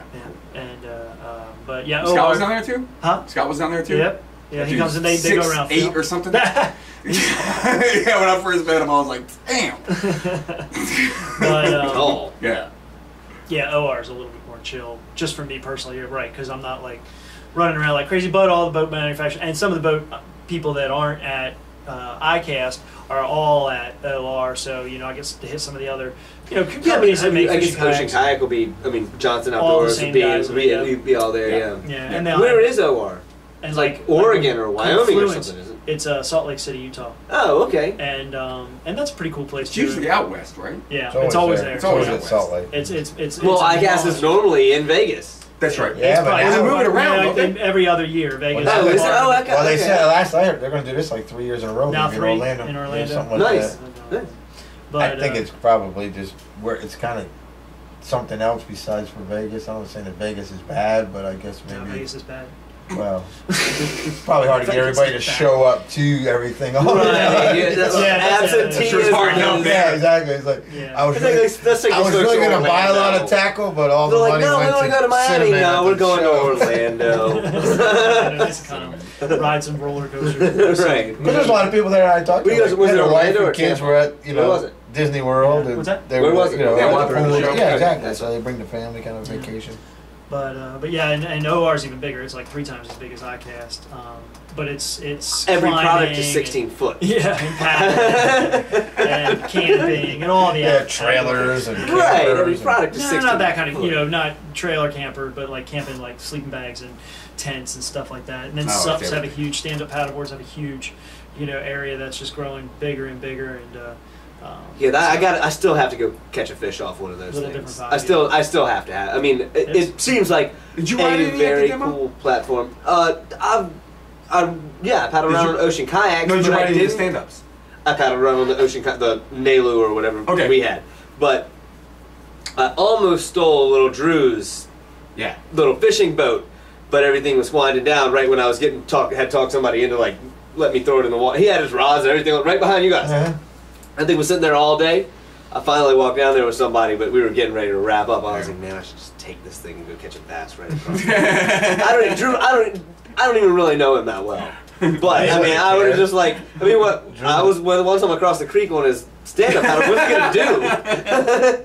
Is he gonna come at me? Come at you with like, a big tuna and ride right over you with that thing. Whoop. all he's gonna do is break his own stuff. I'm gonna jump on top of his little 13-pound head.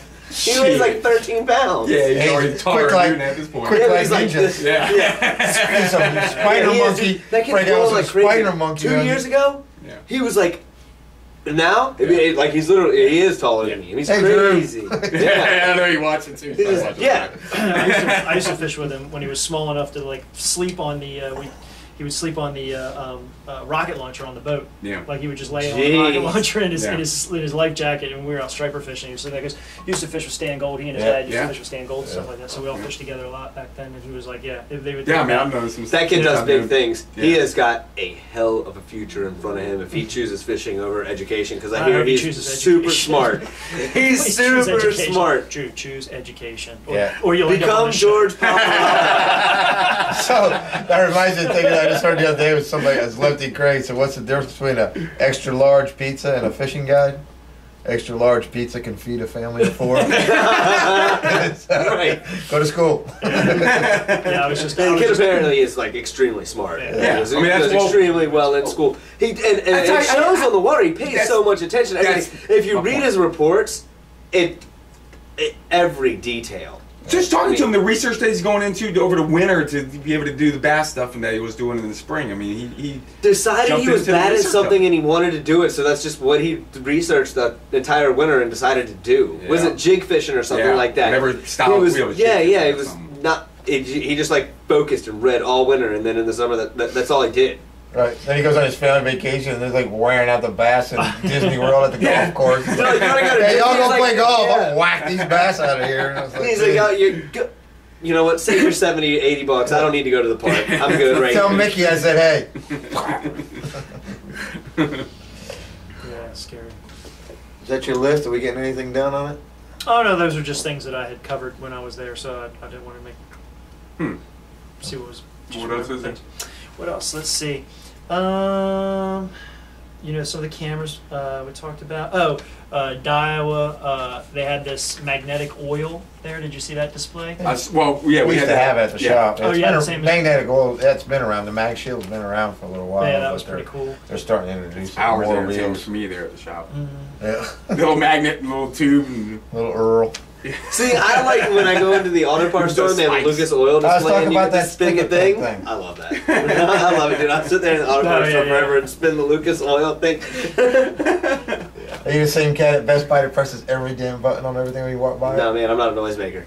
Not I'm even a the quiet buttons. person. Just the buttons. Just the No, little- no. I don't. I'm a quiet person. Just I'm gears. not a noisemaker. What was the other thing I was going to say too? Lowrance has this new, the Elite 3X. It's a color fish finder for less than $100. This what this guy said. Hold on. This guy said he put some kind of crazy ass shit on his kayak and HDS 8 on his kayak, and the Lowrance people looked at him like he had lost his mind. I don't know what that is. That's the big. Like, But is that- damage Yeah, it's like you can watch TV. Yeah. You can watch TV. Yeah, tons of people have that. I mean, that's what like freaking Hobie Dave has, right? And or something Yeah, like but that. those guys side Rob scan or Choi's something got like a that. time one. I too. imagine those guys down south that bottom fish as Yeah. much as you like need that equipment, I mean, it's worth spending the money on. And if you can fit a 7 or 8 inch screen that you can see and read better and clearer, yeah, there's no reason not to. Especially these boats now, they're rigged for Just don't get hammered on like a thunderstorm, because I ruined an $800 unit in one day. How's that? I don't know. It just didn't make it. Oh, that day that we got caught? Yep. That was the last day of that? That was the third time I'd ever used it, and the first 2 times were in Rudy. And it never worked after that. And it was like 800 bucks. Salted? Yeah. Salt water? Well, everything. That was everything. Bad It was the roughest. It was the roughest time I've ever had on a Seems to be a trend here. Yeah. That was the day we got caught in the thunderstorm. Rick decided to buy a boat. Yeah, that was the day I decided to buy a boat. I mean, to have for applications like that when, you really should not be on a kayak. As the storm's approaching and we're on the radio talking about Matador. Matador. Jake is not answering. No, he's gone. He was gone. That was terrible. Yeah, I want to get Jake in here for a podcast. Oh, boy. Yeah. Yeah. Yep. That'd be a good one. Yeah, he'd do a great Especially job. he's giving hell to the Manhattan guys right now. Yeah, he is. Yeah. The text message that guy sent him back was awesome. Yeah. Those guys are such rednecks. I didn't see that. Oh, yeah. It's a good thread. It's a good thread. Yeah. Yeah. He loves to stir up the internet. Yes, and I does. love people that do that. And Jake is a troll. He's a super troll. He's fucking awesome. I love trolls. Yeah, I mean, yeah. I don't know. But I troll people's stuff all the time, too. But he's trolling Omega-3. That's right. fucking awesome. I mean, damn right. See those pictures Jordan Elliott put up yesterday of all that? That's the same thing with. Yeah. That's what We he's saw doing. that earlier in the year. Who was I with? Was I with you? I might have been with Matt. But anyway, yeah, we saw the same thing earlier. I've seen a few dead dolphins already. Not like last year. No, but I've seen 2 already. Yeah, we've seen a couple. Yeah. Well, last year they were having that disease. Yeah. Right. Yeah, that's what. There's That was overpopulation. They need right. the harpoon. I know. That's right. We Well, keep It's talking just a about harpoon. That could be Open one thing, season. but those big Open nets. it. Kayak dolphin harpooning.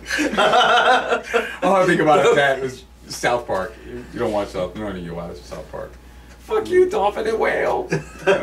No. It's a South Park episode where it's the reason why all the Japanese hate dolphins and whales. Right. Because when we nuked them, they sent a picture over of the plane and it had instead of the pilots, it had a dolphin and a whale in the picture, Right. like superimposed over the guys, so to camouflage the guys. So the South that's Park went on the whole why thing they because that's take why out they kill whales and dolphins. Fuck you, dolphin and whale.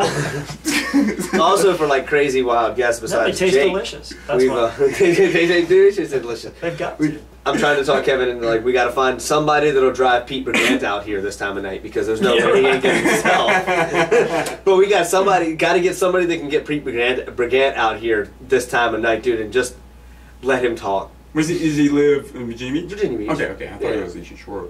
No, he fishes on the Eastern Shore. I mean, his family, his and I guess Al Bonello's family is from up there I know as Al well. Bonello is. Yeah. I know Al Bonello. He's part drum.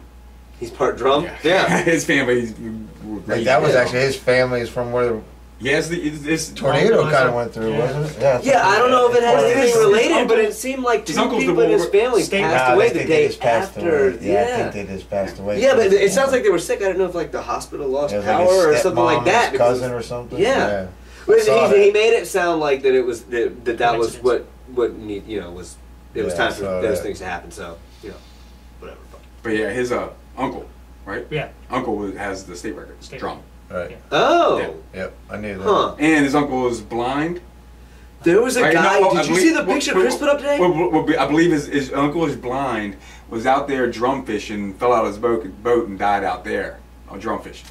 So he's Oh, blind out there by himself fishing, drum fishing. You gotta go. Yeah. That's what they In did? shoals. Yeah. did you see? Shit, what did I say? Chris bait and tackle picture. Today? No. Oh boy, she posted a picture of a guy holding a drum today that was just big around. I mean, like it looked like a 49, 50-inch fish. I mean, it was just huge. Should be getting close to spawning here soon. August. Did you hear about the beer keg Kobe? I've heard from 3 different people, and none of those people know the other one. Like they said, just like this big, massive one. Don and them saw it on the boat. They saw it, and they couldn't. Oh, it's swimming around? They said it's just the freaking biggest Kobe, but no, it won't take. It's got that big because he's that. Remember last year, what's his name had the Austin one? said he's seen a giant one that wouldn't bite. Yep. Yeah. Don said when he turned It's around. the biggest one he's ever seen. That's what Don said. He said he turned around and he was like you almost like got buck fever. It's the Vim's like cobia research project. Oh yeah, cobia research. It's their Dracobia drone that's swimming around in the water. Somebody's gonna harpoon that bitch. The first time you snag that motherfucker, you are done. The very first person pulls a treble hook through that thing is done. That's the cobia drone. I was thinking it was like that one. Remember? I was thinking it was the Vim's. Oh, I was thinking it was the Vim's mutant mother cobia. It's like the mother of all cobia. Oh, bringing them all in. I don't know if it was the day that you were with us, but one of the days Rick and I cruised up and down the bridge. The same piling had a giant one on it all day long. And I mean, we went by a guy that was like fishing for it that had drifted off, and we come back in and like threw at it. You know, like everybody had fished for this thing and it wouldn't move. And I was like, man, that thing is tied there. Like literally, the man has that thing set up, and the first person that snagged it gets busted. It's just stupid. It stayed in the exact same spot. It never swam. Yeah, those deer with the radars in them. Outside of 58. Yeah, they just set up a sawhorse, throw some hair on it and antlers. And just let you shoot at it, and next thing you know, fucking police are everywhere. I saw a horse with... Dude, these rednecks are retarded. That's how they do it. They said that I've seen stings where they've said I know, but just the way he's like, sawhorse. He's seen it himself almost. Like, that's one of them sawhorse deer. Almost got me. That's one of them sawhorse deer. No. You ain't gonna get me like that. Like we got red light cams. They got sawhorse deer out in the country. They don't have any red lights, but they have sawhorse deer. Close. I can see it there. You're drunk as fuck out there at night, and the spotlight hits the glow, and that's blam! Just it's not going down! Meanwhile, like the blue army and spotlights are coming from the deer. Spotlight on the deer. UFO. That's that cobia. It's a cobia drone. Somebody's gonna jump off in spirit. All right, what about the anchor? You've been calling me. Oh, Jesus, we got 5 minutes. Hurry up. 5 minutes? How do we go 2 parts?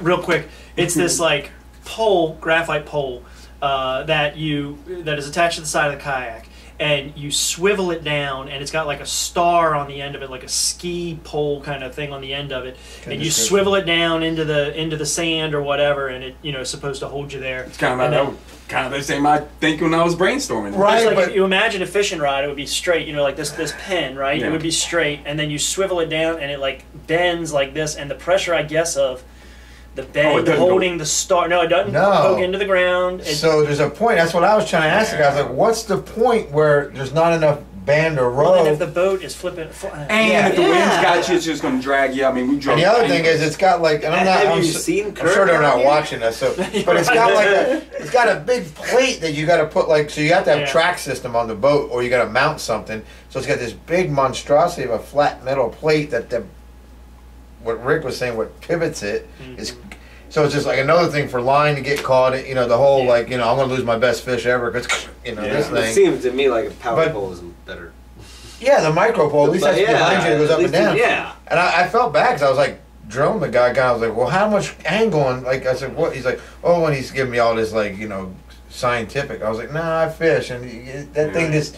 You get a little, like he's saying, so you get almost at its max, and you get a little wake, a little current, a little swell. You're 3 feet away. Exactly. Now you got this thing dragging, and then it's going to get caught on something and give you the old, because like you said, it looks exactly like that. It's like got a star thing on the bottom that grabs. So if you do break loose a little bit and you get a little movement going, that thing grabs. You're yank you. Yeah. So it's like. I don't know how much this testing looked good on paper. Works out. Yeah. Right, it looked good on paper, I guess. Was that his only product? Or that was it. Okay, that was his only product. Well, there was a guy a couple years ago, last year, who had this thing that like it was 2 poles on the side of your boat, and you flipped them down and then drove them into the sand, like what do they call them, sponsons on a barge kind of thing, and that would hold you steady right there.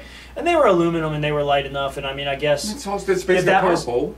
Right? Yeah, but it was like on both sides of the kayak, so that was a little bit better thought out, but still a little bit excessive, I thought too. I don't know how far they got with that. I don't even remember what that. They weren't back this year. I didn't see them, so.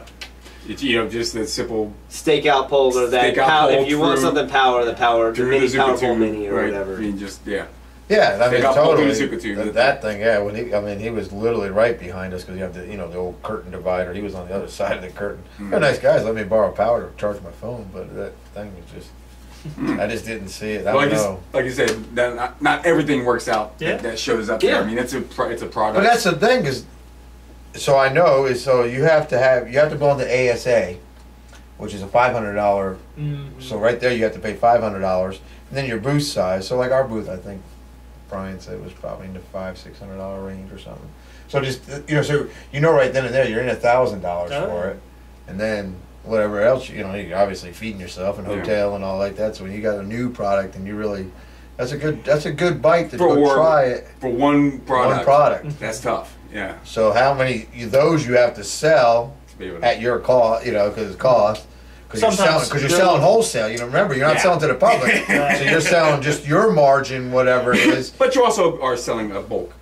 Well, they also a lot of times they hope that somebody will see that and buy it from them. The patent. They'll hope that Pure Fishing will come along and be like, "That's a great idea. We're going to add that to our line of stuff." That would be probably the best thing because then you're boom, your money, you're out. Right. Like Tsunami who buys it, rips everything. Yeah. But yeah, exactly. But it's just that's what I thought about. There's a couple other things there.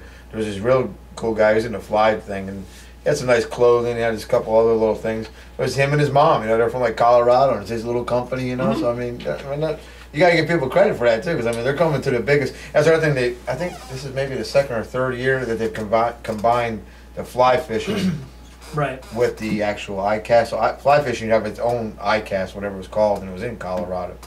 But attendance and all that, and that was probably with the economy, So they have both there now. It's all one big show. So that kind of adds to the magnitude. And they have a casting pool for the fly rods so you can cast. And, if you're going to buy, these $1,000 plus, whatever they are, fly rods, these really expensive rods, you want to be able to cast it before you take it to your shop and try to push it on your customers, So, but that was kind of cool. So they had all that stuff there with the fly companies.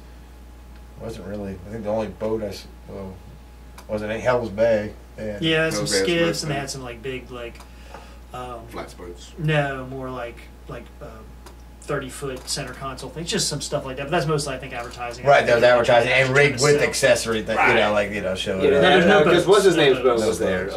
The Spanish Fly was there. The old right. So these guys, did you see that clothing company stuff, Huck? Yeah. So these were the guys that worked for. If anybody follows us on Facebook, Chris had a picture with Kevin Van Dam, Gerald Swindell, all those guys. Well, that was that Huck booth. But they worked for Under Armour. They were designers, so they got and split up. They took off, and so they're taking their technology that they learned at Under Armour, but they're putting it into a little better. I don't want to say better, but their fishing clothing looked a little. Sometimes some of that Under Armour is Under Armour, you're supposed to wear it under something, but people wear it out on the street, So it didn't look so Under Armour But they were really cool guys because they were young and kind of energetic, and there was a lot of that there too with some of these clothing lines. It was cool, younger group. I think this was the first year I heard in a long time that Columbia didn't wear into anything in the clothing part. They won the shoe thing, but Pelagic won for the shorts. Shorts with the bottom machine. You seen those? The depth finder they're called. I saw the shirts you have in there. Yeah, they got the shorts or whatever. So it was one of the first times it's something like that. So that stuff's pretty cool just to see how those companies, because that's a big deal for all those people, just how they get worked up. That's because you think because some companies like Daiwa and all those have several products they turn out this year. It's you had to pick one of the things that you just brought new too. Which one's going to hopefully pull for us? I mean, obviously with Old Town, that was a given. They're going to submit, But some of these other companies that put out a lot of things out, like Columbia shoes and clothing and stuff like that. So, which one do you think? Because you don't get to submit everything. You got one thing. You can put things in different categories. I don't know. If Costa Del Mar, they could just put one pair of sunglasses, I think, in. I'm not sure. Right, and they won for their new technology, so they're able to put a 580 plastic lens with a mirror now. They could never do that before. So now they have the 580s, which is their better lens for blocking all the UVs, but they also have a mirrored lens. The plastic lens. In the plastic P. 580p. as opposed to the G's they could do that with. So, but so they put one pair of Costas in. I don't know, but it's just like I said, when you have a lot of products, you got to take a shot. But it's also got a lot of balls to go down there with one. Right. Yeah. My man had his. Your invention. Put your eggs in one basket. Your brainstorm. They watch that Shark Tank. Yeah. Cool. All right, we'll wrap it up. Mark Lozier from First Landing Kayak Fishing Services and first1stlandingyakfish.com. Ric Burnley from kayakanglermag.com, Kayak Angler Magazine. And thanks to our podcast sponsor, Yak Attack, and yakattack.us. See you guys. Later. Deuces.